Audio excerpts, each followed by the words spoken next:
Gimana caranya nih kita untuk bisa dapat cuan berkarung-karung di tahun 2024, tapi kalau bisa juga di akhir tahun 2023 masih sempat ya dapat cuan berkarung-karung ya. Pasti. Mungkin nanti kita juga akan membahas ya mungkin secara sektoral ya saham-saham apa saja yang menarik begitu ya buat teman-teman.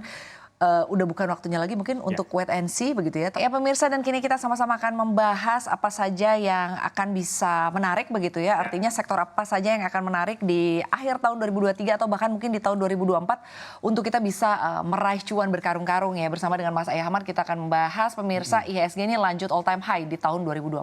Kita akan intip saham-saham apa aja yang menarik begitu. Karena kalau kita lihat memang di bulan Desember ini di tahun 2023 kita lihat pergerakan dari IHSG ini cukup menarik begitu ya. Cukup betah untuk berada di level 7.000-nya. Nah, kalau dilihat memang mungkin ya gitu ya pasar melihat dan juga berekspektasi bahwa The Fed akan bersikap dovish di sisa tahun 2023, walaupun di bulan Oktober, di bulan September kita sama-sama tahu bahwa The Fed akan menjanjikan begitu ya ada 2 kali ruang untuk menaikkan suku bunga acuannya, tapi ternyata The Fed tidak mengambil langkah itu, atau bahkan mungkin di awal tahun 2024 The Fed akan menurunkan suku bunganya atau memangkas suku bunganya. Nah, kalau menurut kacamata Mas Ais sendiri, sebetulnya di tengah window dressing begitu kita lihat di akhir November sudah ada awal window dressing begitu ya.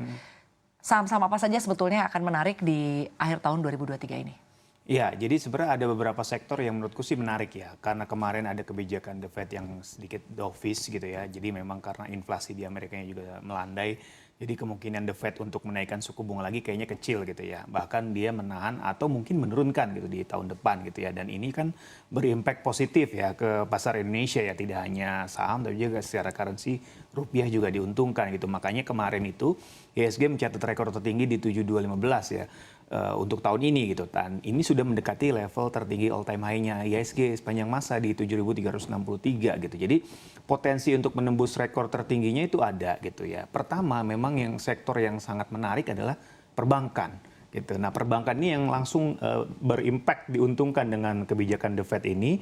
Ditambah lagi memang ini akhir tahun memang biasanya ada window dressing, dan bank-bank besar ini terutama memang banyak dikolek gitu ya oleh fund manager besar yang memang karena lebih fundamental lebih bagus, dan mereka juga kinerja keuangannya juga oke. Bahkan di tahun depan gitu ya banyak yang sudah ancang-ancang untuk bagi dividen jumbo. Jadi memang yang paling menarik adalah sektor perbankan gitu ya. Baik, sektor perbankan atau sektor finansial nih pergerakannya cukup menarik, membuat IHSG cukup betah lah di level 7.000-an ya. Tapi kalau dilihat sebetulnya bukan hanya sektor perbankan nih. Sektor teknologi juga di 2 pekan ini pergerakannya menarik nih. Bahkan penguatannya sempat berada di atas 2%.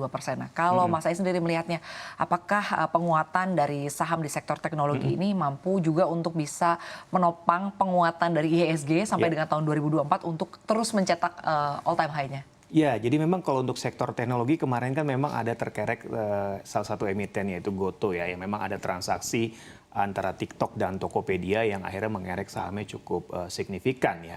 Seperti kita tahu, Goto ini juga market cap-nya lumayan besar di IHSG. Jadi memang ketika dia mengalami kenaikan yang besar gitu ya, pengaruhnya ke IHSG juga cukup besar gitu. Akhirnya sentimen positifnya berpengaruh juga ke sektor teknologi secara umum gitu. Nah, karena memang investor dan juga mungkin pemegang saham gitu melihat aksi korporasi ini bisa berdampak positif gitu ya ke Goto, yang akhirnya membuat harga-harga saham teknologi yang lain pun ikut terpicu naik gitu. Baik, jadi kita sama-sama akan menantikan ya pemirsa ya, apakah saham-saham di sektor perbankan dan juga saham-saham di sektor teknologi seiring dengan keputusan The Fed untuk menahan suku bunga acuannya akan terus membuat saham-saham di sektor ini tetap menarik ya. Tapi mungkin sekarang kita akan bahas dulu ya mengenai teknikal nih.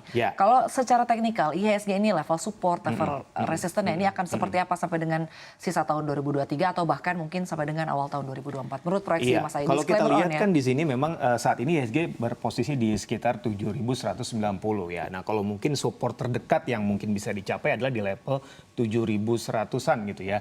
Jadi kalaupun dia turun di 7.100-an, kalau aku pikir sih mungkin bottomnya di 7.000 gitu. Kenapa di 7.000 ini? Karena ini merupakan support yang kuat buat IHSG gitu. Bahkan kalau misalkan sentimen positifnya cukup besar, bukan nggak mungkin dia menembus all time high di 7.363 gitu.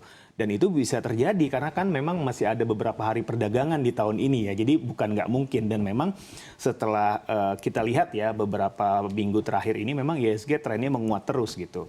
Bahkan ya beberapa saham big caps gitu kayak banking, teknologi tadi, dan saham-saham kayak renewable energy ini banyak dikolek sama investor-investor besar yang sebenarnya market cap-nya juga besar. Jadi impact-nya ke ESG juga besar. Jadi kalau menurutku sih bukan nggak mungkin ya bisa all time high di tahun ini. Kalaupun nggak ya paling di awal tahun depan bisa jadi itu terjadi gitu.